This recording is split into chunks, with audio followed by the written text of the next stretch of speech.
Mes chers amis, en cette période troublée à l'approche de Noël, la lueur semble apparaître au bout du long tunnel de cette épidémie. Et pour beaucoup, cette lueur d'espoir est incarnée par l'arrivée d'un vaccin, pouvant enfin contrer ce virus et nous permettre de reprendre tous une vie sociale normale. Si ce futur vaccin, que chacun devra être libre en conscience de prendre ou de ne pas le prendre, est tant attendu pour nombre d'entre nous, la recherche de cette parade ne doit pas conduire l'Union européenne à faire n'importe quoi sous l'effet de la panique. Et notamment autoriser des vaccins trop rapidement, sans se préoccuper d'éventuels effets secondaires.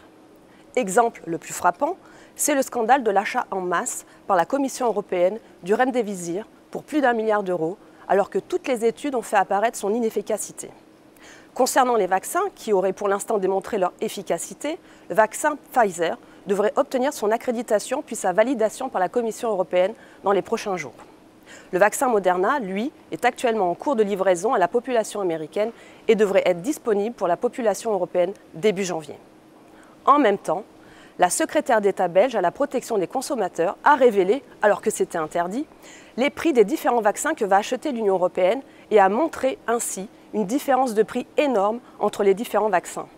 Cela montre ainsi que le processus de vaccination des populations européennes est l'enjeu de politiques commerciales agressives de la part des grandes entreprises pharmaceutiques.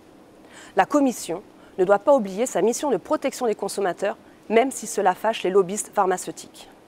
Au moment où tant de gens sont dans l'incertitude, voire la souffrance, jouer des craintes des Européens pour s'enrichir serait indécent.